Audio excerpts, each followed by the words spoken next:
Welcome my dear students. দেখো, technician যে form বেরিয়েছে, সেই ফর্ম তোমরা যে ফিল আপ করছো তার মধ্যে তোমাদের অনেক কিউরিসিটি থেকে যাচ্ছে। যেরকম মানে সব থেকে যেটা প্রবলেম হচ্ছে, তোমাদের রিক্রুটমেন্ট প্রসেস সম্পর্কে তোমরা বুঝতে পারছো না।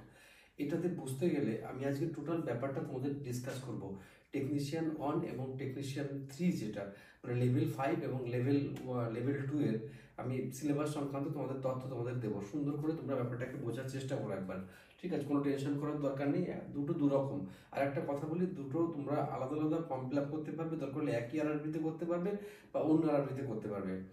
আচ্ছা, এই ভিডিও শুরু করার আগে আমি একটা কথা বলে দিই তোমাদের, যে তপবন স্টাডি সেন্টারে যারা কোর স্টুডেন্ট, যারা তোমরা basic and advance, basic to advance লেভেলে তোমরা পড়াশোনা করছো, তাদের ক্ষেত্রে সিলেবাসে যাই থাক না কেন কোনো চিন্তা করার দরকার নেই। আমরা সেইভাবে তোমাদেরকে পারফর্ম করাবো এবং যেভাবে আমরা করাচ্ছিলাম, সুতরাং তাদের অ্যাসিওরেন্স সব কোনো চিন্তা করার দরকার নেই। আর নতুন যারা স্টুডেন্ট যারা জয়েন করতে চাও, তারা তোমরা আমাদের যে অনলাইন এবং অফলাইন দুটো ব্যাচই শুরু হয়েছে, তো তাতে তোমরা এই প্রিপারেশনটা সম্পূর্ণ করতে পারবে আশা করা যাচ্ছে। ওকে, তো আমি চলে যাচ্ছি, তোমাদের ব্যাপারটা বোঝো ভালো করে। রিক্রুটমেন্ট প্রসেস কার, যা টেকনিশিয়ান 1 এবং টেকনিশিয়ান 3, লেভেল 1, লেভেল 5 আর লেভেল 2 এর, ঠিক আছে? দুটো প্রিপারেশন মানে টেকনিকটা পুরো আলাদা। দেখো, কম্পিউটার বেসড টেস্ট হবে, মানে একটাই সিবিটি হবে, ঠিক আছে? আর ডকুমেন্ট ভেরিফিকেশন হবে, তারপর মেডিকেল টেস্ট হবে। মানে ডবল সিবিটির গল্পটা নেই, আমি যেরকম আগের ভিডিওতেও কিন্তু তোমাদেরকে জানিয়েছিলাম, ঠিক আছে? খেয়াল করে দেখবে একবার। আর দেখো, কম্পিউটার বেসড টেস্ট যেটা হবে সেটা প্যাটার্ন এবং syllabus CBT pay level 5। 5 means মানে যেটা গ্রেড 1 যেটা চালু হয়েছে সেই পোস্টের জন্য, যেরকম টেকনিশিয়ান গ্রেড 1 সিগন্যালের জন্য। এর 90 মিনিটের এক্সাম হবে আর কোশ্চেন সংখ্যা হচ্ছে 100টা থাকবে। আর 1/3 নেগেটিভ, যেটা রেলের ঐতিহ্যবাহী ধারণা, সেটা থাকবে। নর্মালাইজিং হবে, সিবিটি যেহেতু অনেক সিবিটি হবে তো নর্মালাইজিং হবে। আর পাস মার্কস এরকম থাকবে, কিন্তু এটা আদৌ পাস মার্কস নয়, এর থেকে বেশি নম্বর তুলতে তোমাদের অবশ্যই হবে। And marks second, the mark scored CBT shall be counted for the shortlisting, uh, uh, shortlisting candidate for further stage, মানে পরের জন্য তোমাদের ডাকা হয় রিক্রুটমেন্ট প্রসেস। মানে অ্যাকচুয়ালি সিবিটি থেকেই মানে মেন তোমাদের রিক্রুটমেন্ট প্রসেসটা মানে শর্ট লিস্টেড করা হবে আর কি, ঠিক আছে? মানে কিসের জন্য না, মেডিকেলের জন্য, ডকুমেন্ট ভেরিফিকেশন আর মেডিকেলের জন্য। এবার আসবো সিলেবাস পর সিবিটি 1, সিবিটি 1 যেটা টেকনিশিয়াল গ্রেড 1 এর জন্য, সেটা আমি জানাবো। মাল্টিপল সাইজের কোশ্চেন হবে, অবজেক্টিভ মাল্টিপল সাইজের টাইপের। আর জেনারেল অ্যাওয়ারনেস মানে জিকে থাকবে, এই টপিক্সের উপরে থাকবে। আর জেনারেল ইন্টেলিজেন্স অ্যান্ড রিজনিং থাকবে। আর ওয়েটেজটা আমি পরে আলোচনা করছি তোমাদের সঙ্গে। এবং basic science, basic computer and application থাকবে, যেটা দেখো এইসব বিষয়ের উপর তার পুরো নির্ধারিত সিলেবাস দিয়ে দিয়েছে। আর ম্যাথমেটিক্স থাকবে, ঠিক আছে? আচ্ছা, আর থাকবে দেখো বেসিক সায়েন্স অ্যান্ড ইঞ্জিনিয়ারিং, এই পোর্শনটা থাকবে। এবার আমি আসছি মার্কসের যে ডিভিশন আছে সেটা একবার আমরা জেনে নিই সুন্দর করে। সেটা হচ্ছে দেখো, জেনারেল অ্যাওয়ারনেস থাকবে 10টা কোশ্চেন, 10 মার্কসের। জেনারেল ইন্টেলিজেন্স থাকবে 15টা কোশ্চেন, 15 নম্বরের।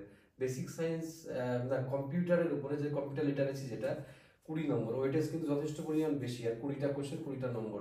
ম্যাথমেটিক্সে 20টা কোশ্চেন 20 নম্বর। আর বেসিক সায়েন্স ইঞ্জিনিয়ারিং এর ক্ষেত্রে 35 নম্বর, 35টা কোশ্চেন, ঠিক আছে? তাহলে 100 নম্বর এখানে হচ্ছে। তাহলে এই সিস্টেমটাতে পড়াশোনা তোমরা করবে যারা গ্রেড 1 পরীক্ষা দেবে। এবং সব থেকে বড় কথা, যারা গ্রেড 1 দিচ্ছ তারা অনেকে টেকনিশিয়ান দিচ্ছ, তারাই আবার লোকো পাইলট দিচ্ছ, তারাই আবার অন্য এক্সাম দিচ্ছ। তো সেক্ষেত্রে পড়াশোনার প্রিপারেশন কিন্তু খুব একটা ডিফারেন্স না, শুধু ওয়েটেজটা কমানো বাড়ানো আছে। ব্যাপারটা বোঝা গেল? টেকনিশিয়ান 1টা একদম ক্লিয়ার। এবার আমরা চলে আসবো টেকনিশিয়ান 2-তে চলে আসবো। টেকনিশিয়ান 2, টেকনিশিয়ান 3-তে চলে আসবো আমরা এবার। প্রিয় স্টুডেন্ট, এইটা যে আমি ওপেন করেছি, এটাতে আমরা টেকনিশিয়ান 3-তে, যেটা আইটিআই পাসদের জন্য মানে মূলত ধরা হয় সেই পোস্টের জন্য, সেটা হচ্ছে দেখো লেভেল 2।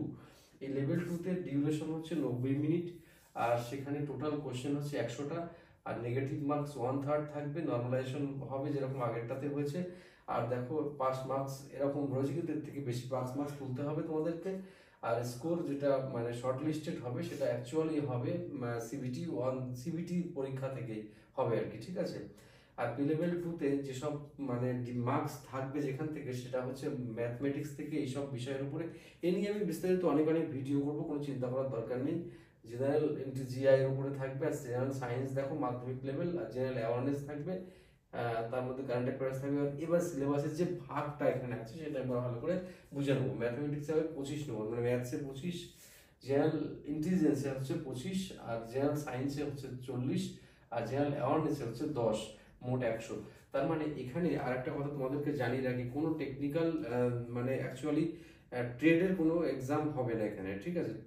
ট্রেড পড়তে হবে না আলাদা করে, ট্রেড আর পড়া লাগবে না মানে টেকনিশিয়ানদের জন্য, কিন্তু লোকো পাইলটদের জন্য ট্রেড পড়তে হবে, যেই জন্য ট্রেড পড়তে হবে। কিন্তু তোমাদের এই টেকনিশিয়ানের জন্য ট্রেড থাকবে না, জেনারেল সায়েন্স থাকবে। কিন্তু কথা হচ্ছে যে এই জেনারেল সায়েন্সের মধ্যে কি থাকবে, সেই জেনারেল সায়েন্সের মধ্যে অ্যাকচুয়ালি টেকনিক্যালের অনেক পার্ট এর মধ্যে ইনক্লুড করা থাকবে, যেটা 40 নম্বর ওয়েটেজ করা হয়েছে। তার পেছনে তার মানে এটা গ্রুপ ডি সিলেবাস হয়ে যেত, তা কিন্তু করেনি। অ্যাকচুয়ালি এই 40 নম্বরের মধ্যে কিন্তু টেকনিক্যালের যে একটা বড় পোর্শন থাকবে, আর টেকনিক্যালটা টোটালি হাটিয়ে দেওয়ার কারণ হচ্ছে যে মানে এখানে অনেকগুলো ট্রেড থাকে, তাহলে অত রকম ভাবে পরীক্ষা দিতে গেলে অনেক ঝামেলার ব্যাপার থাকে, সেই জন্য এখানে জেনারেল সায়েন্সটা রাখা হয়েছে 40 নম্বর।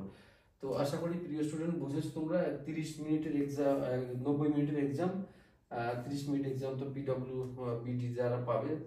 Subject wise distribution given above normal is merely indicative. Indicative the question papers may be vary, sorry, মানে বলছি এর থেকে বেশি কম সাবজেক্ট ওয়াইজ থাকতে পারে, তার সেটা কিন্তু কোনো ব্যাপার না। তো মোটামুটি একটা নর্মাল আইডিয়া দেওয়া হয়েছে। প্রিয় স্টুডেন্ট, এবার যে কথাগুলো তোমাদের খুব মন দিয়ে শোনা দরকার, সেটা হচ্ছে এই পরীক্ষায় পাস করতে গেলে তোমাদেরকে এখন শুধু যেহেতু সিট সংখ্যা কম, সেহেতু কোনো একটা পরীক্ষাকে টার্গেট করা নয়, তোমরা অন্য পরীক্ষাকেও টার্গেট করবে। তার সাথে সাথে এই সিলেবাসটা তোমাদের সাধ্যের মধ্যে, আমরা যারা তপবনের কোর স্টুডেন্ট তারা জানো এগুলো আমরা খুব ভালো করে পারফর্ম করিয়েছি, প্রচুর প্রচুর এক্সাম নেওয়া হয়েছে, এবং যারা সামনের দিনগুলোতে আমরা হিউজ পারফর্ম করবো, হিউজ মানে দায়বদ্ধতা সহকারে আমরা পারফর্ম করবো, এবং আমরা এই পরীক্ষাতে পারফর্ম সেই লেভেলের করতে আমরা চেষ্টা করবো সামগ্রিকভাবে। তো বেস্ট অফ লাক, ভালো থেকো প্রিয় স্টুডেন্ট, অনেক অনেক কথা হবে এর পরে, ভালো থেকো।